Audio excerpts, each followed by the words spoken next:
The only sound in the boardroom was the echo of high heels and entitlement. Madison strutted in like a peacock dipped in gold, her sister Kayla trailing right behind her, giggling like they were walking into a fashion show and not a business they helped destroy. Both had deep tans, fresh lashes, and that smug post-vacation glow that only comes when you're celebrating your lover's birthday in a penthouse in Dubai, while your husband is lowering his father's casket into the ground with trembling hands. I stood behind the one-way glass in the hallway, watching as they tugged at the locked glass doors of the executive suite. Confusion twisted their surgically arched brows. They kept scanning their key cards. Nothing. Madison pressed the buzzer with growing impatience. Finally, my guard, stepped forward. He didn't yell, didn't scold, just looked at them with the kind of quiet pity that stings harder than insults. "You no longer exist here," he said flatly. Madison's jaw dropped. Kayla laughed nervously. "What the F*** does that mean?" He repeated it without blinking. "Your access is revoked. Mr. Bishop owns this company now." She whirled around. "My father transferred everything. Day before he died, the guard cut in. By legal proxy." I could almost feel the temperature drop in that room. Madison staggered back like someone had just punched her in the gut. Kayla grabbed her wrist, whispering something I couldn't hear. But I didn't need to. I knew what was coming.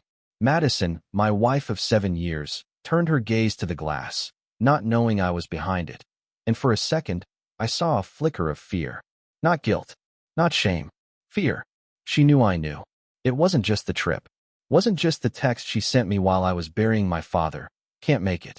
Would be awkward. Say hi to everyone." No. It was the silence before it. The weeks of detachment. The fake headaches. The girls' nights that ended with smeared lipstick and hotel perfume. I didn't want to believe it at first. God, I didn't. You don't want to think your wife, the woman you helped build an empire with, would torch it all for a yacht boy in Dubai with abs and bottle service. But she did. And now, she was locked out of everything. Her emails, accounts, shares wiped. Legally. Cleanly. Her father may have loved her, but he respected me. He saw the decay behind her veneers and saw me for what I was. Loyal. Blinded, yes. But loyal. When they stormed out past the lobby, Madison finally saw me. She froze. I didn't speak. She walked up, her heels clicking like gunshots across marble. "You planned this." Her voice was low, dangerous, the kind of tone people use when they realize they're no longer in control. "No," I said. "Your father did." She flinched. That one hit deep. "You smug piece of—" "Save it," I said, stepping past her. "Go back to your birthday boy. Or did he already move on to the next trophy?" Her face cracked. Kayla tugged her arm, already panicking about the fallout. But Madison stayed rooted, glaring at me with a mix of hatred and panic. "You think this is over?" she hissed. "It already was," I said. "The moment you texted me from a luxury suite while I shoveled dirt onto my father's grave." She didn't follow me out. She didn't scream or throw a fit. She just stood there, alone, realizing too late that the man she thought would always be her fallback was gone. She lost everything that day, but that was only the beginning. Tomorrow, she'd open the front door and find the locks changed. And inside, a man with nothing left to lose. Madison came home 2 days later like nothing happened. She didn't call, didn't text, just walked through the door with a smug little smile and shopping bags swinging from her wrist, some from Louis Vuitton, some I didn't even recognize. She smelled like Dubai nightlife. Money, perfume, champagne, and men who don't ask names. She didn't notice the cameras were off. She didn't notice the dog wasn't there. She didn't notice her framed wedding photo missing from the hallway. What she noticed was the suitcase by the stairs. She paused, one heel still on the bottom step. "What's this?" I didn't look up from the couch. "Yours." Her laugh was light and fake. "Oh, come on. You're still mad. Still mad? Still mad?" I stood slowly, letting the weight of the silence hit her first. "You weren't there. I told you. While I was standing over my father's grave, you were popping champagne in a bikini and clapping for your boyfriend's birthday toast." Her jaw flexed, lips parting like she had something sharp to say, but even she knew better than to speak just yet. "I got the photos, Madison," I continued. "Your sister's a moron. Didn't realize her Insta stories were public. I saw you kiss him. I saw the bed behind you. I saw the necklace I bought you, dangling off a wrist that wasn't mine." She rolled her eyes. "Are we seriously doing this?" She tossed her bag on the couch like she owned the place. Like I was being dramatic. We didn't do anything serious, she said, pulling out her sunglasses. It was just fun. I stepped forward. Fun. It wasn't real. It was just a trip. I needed a break. You were always so moody with your dad being sick and all. I didn't want to be around that energy. My hands clenched. So you flew halfway across the world to celebrate another man's birthday? She didn't flinch.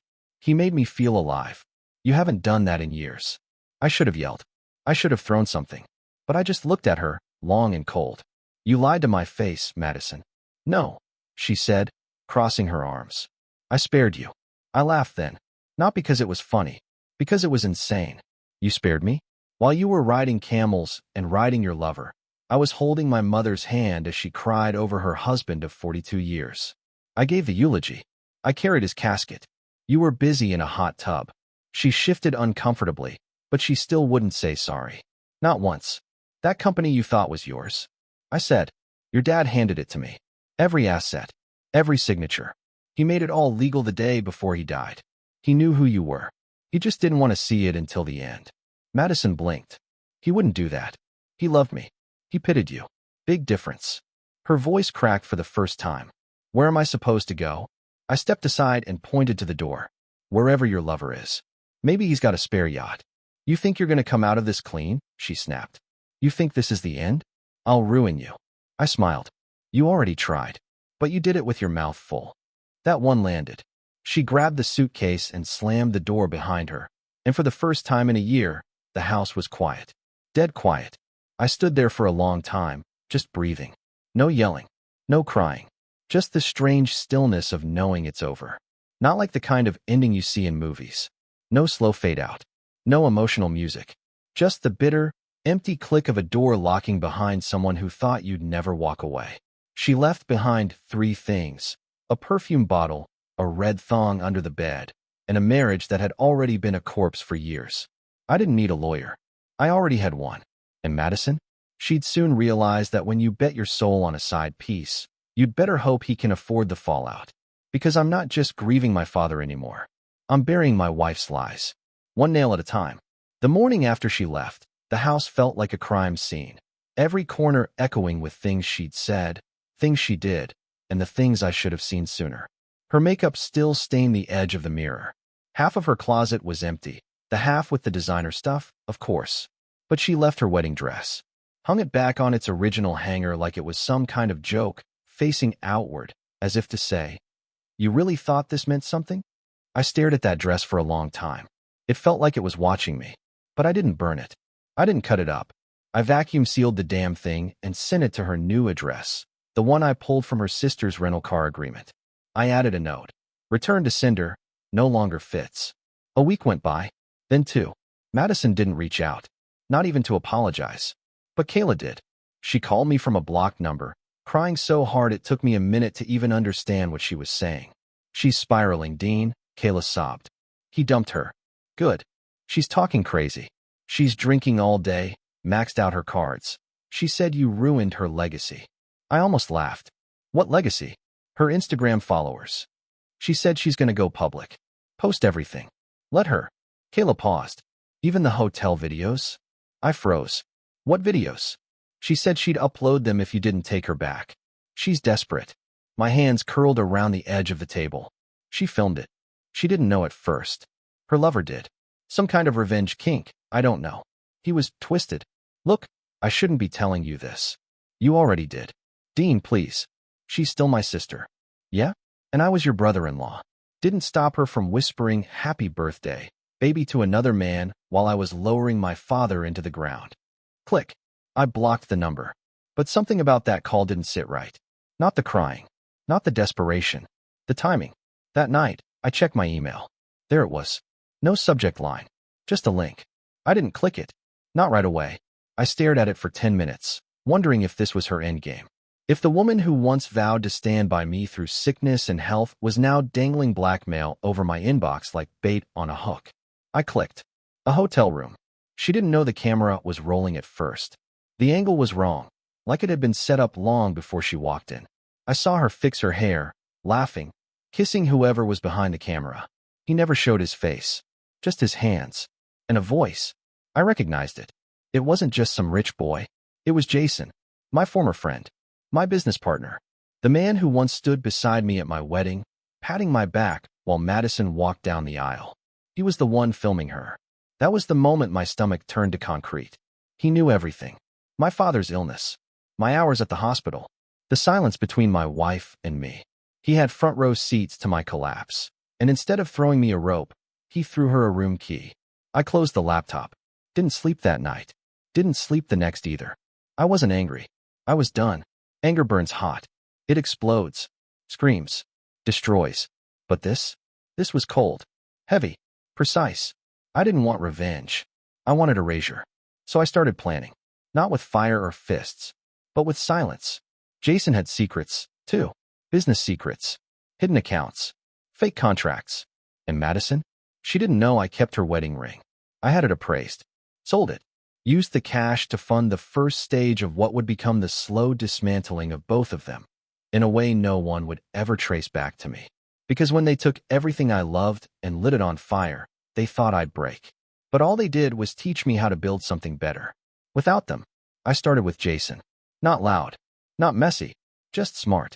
There were contracts he forged back when we were partners, trying to inflate numbers for a round of funding that never came.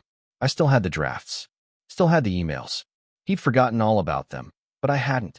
I sent them, anonymously, of course, to the right people. 2 regulatory agencies, 1 former investor, and his new girlfriend, who just happened to be a paralegal. 3 days later, Jason went offline. His company's website redirected to an error page. His Instagram wiped clean. No more stories. No more fake, private jet flexes. He disappeared like smoke. I knew what was happening. The feds probably hadn't called yet, but the silence meant he'd seen the writing on the wall. And if he didn't yet? Oh, he would. Next was Madison. I didn't go after her money. I went after her mirrors. She loved being looked at, more than she loved being loved. She needed validation like most people need oxygen. So I gave her the opposite. I reported every fake follower she ever bought. Every bot account. Every fake-like farm. It took 72 hours for her engagement rate to tank and the brands to start pulling out. Suddenly, her emails were filled with restructuring agreements, and we've decided to pivot. Her manager dropped her. Her sister unfollowed her. Then I made one more move, the one that stung the most. I sent her a package. No note. No return address. Just a printed screenshot from her lover's hidden video, framed in silver. Her looking up at him, eyes wild, lips parted, one hand on his chest. The timestamp circled in red. Taped to the back was a post-it, smile for the camera. You're not the only one who can play games. She went ballistic. Showed up outside my house 3 nights in a row, screaming like a lunatic. One time she threw her phone at my door. Another time, she tried to break in, sobbing and begging me to talk. Said it wasn't what it looked like. That she was used. That Jason manipulated her. I didn't open the door. Not once. She came a 4th time, quieter this time. Sat on the steps in one of my old hoodies like she belonged. I watched her from the upstairs window, coffee in hand. She looked tired. Not the Instagram kind of tired. The real kind. Her nails weren't done. Her hair in a lazy knot. She stared at her shoes like they were about to tell her how she ended up here. I loved you, she whispered to the wind, not knowing I could hear. I really did. But love doesn't leave during funerals. Love doesn't lie for months. K your friend, and gaslight you while you mourn your father. Love doesn't come wrapped in red lace and ride betrayal like a roller coaster in the dark. I turned off the porch light. Let her sit in the dark with her choices. Eventually, she left. I didn't see her again for weeks. Then I got the call. Not from her. From her lawyer. Apparently, she wanted to discuss terms for a peaceful closure. Said she was ready to accept responsibility and move on. I agreed to a meeting. We didn't meet at her lawyer's office. We met at a cafe. Public. Neutral. Safe. She wore sunglasses the whole time. Barely touched her drink. Spoke like a PR rep trying to clean up an oil spill. I know I hurt you, she said. But we were both unhappy. And I think, in the long run, this was for the best. For you? I said. Not for me. Her jaw tightened. You're not perfect either. I leaned in. But I was loyal. And that used to mean something. She didn't respond. I slid a folder across the table. Inside, A document stating she waived all claims to the business, the house, and everything else her name had once been on. She glanced at it. You really want to erase me? You already erased yourself. I stood. She didn't chase me. She didn't cry. She just sat there, motionless, as I walked out. That was the last time I saw her. I heard she moved to LA, eventually rebranded herself as some empowerment coach. Posts quotes about healing and forgiveness now. Block me online. But I don't care. Because I'm not healing. I'm rebuilding. And there's a difference. Some mornings, I wake up before the sun and just sit there, watching the light crawl across the ceiling like it's trying to apologize for how dark things got. The house feels different now. Not because anything major changed, but because it's mine. Fully. Quiet. Clean. Honest. And empty in a way I've come to appreciate. I've learned to enjoy silence again. Not the kind that screams at you with what's missing, but the kind that lets you breathe. Think. Reclaim yourself. It took a long time for that. After Madison, I didn't jump into anything. No rebound dates. No revenge flings. No therapy journals or deep talks over whiskey with strangers. I just existed. Walked the dog. Fixed the squeaky stair. Canceled every streaming service we shared. Started reading books again. Not the kind she recommended to look smart, but the ones I actually liked. But the ghosts stayed. Especially Jason's. You don't forget betrayal from a friend. Not easily.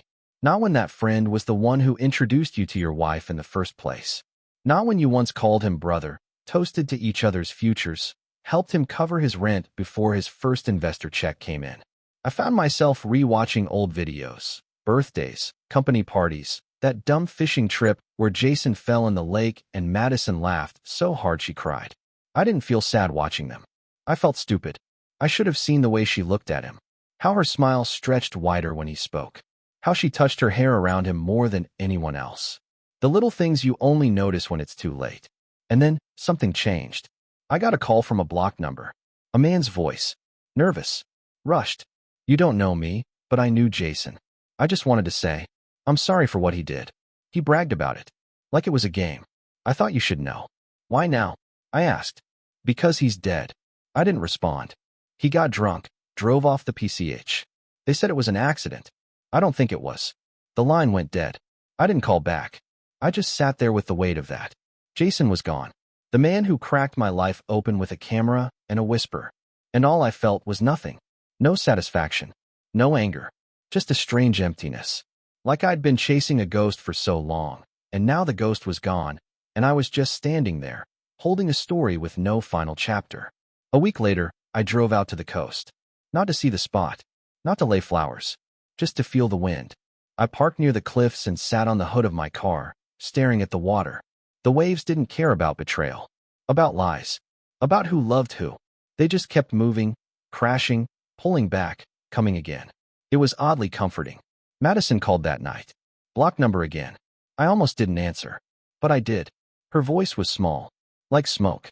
I heard about Jason. Yeah. I didn't know who else to call. I didn't say anything.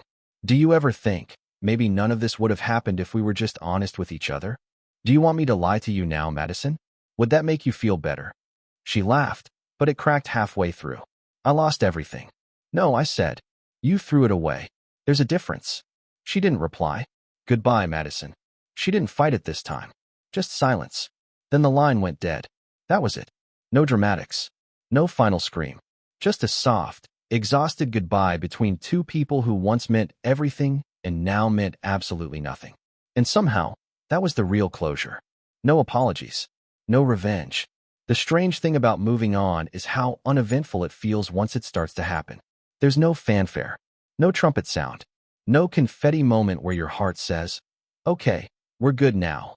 One day, you just stop checking their socials. Stop rehearsing what you should have said. Stop waking up angry. You look in the mirror and don't see the man she left. You see the man who stayed. Through everything. The one who didn't quit. The one who didn't lie. The one who didn't run. I didn't forgive her. I didn't need to. Forgiveness implies she still holds a place inside me, like there's something to repair. There's nothing. Just a memory that's been archived, dusted off now, and then only to remind me of what I will never allow again. I remember standing in our old kitchen the day I changed the locks, looking at the note she once left taped to the fridge. Love you. Always. even when I'm late 2 hearts. I didn't rip it up. I burned it. Watched the paper curl, darken, crumble to flakes. It felt better than therapy. People asked questions for a while. Friends, former colleagues, even a few reporters who wanted a statement about the executive shake-up after Madison was forced out. I said nothing. Let the silence speak for itself. Let her come up with whatever narrative she needed to feel like a victim. I didn't care. The truth was mine, and I didn't need to loan it out. I started working again, not just showing up, but actually working, building, innovating. I hired new people, people with integrity. We made deals. We launched a new division. People started calling me the comeback story of the year. But it wasn't a comeback. It was a resurrection. I met someone eventually. Her name was Rachel. Quiet, no flashy smile, no fake eyelashes or rehearsed charm.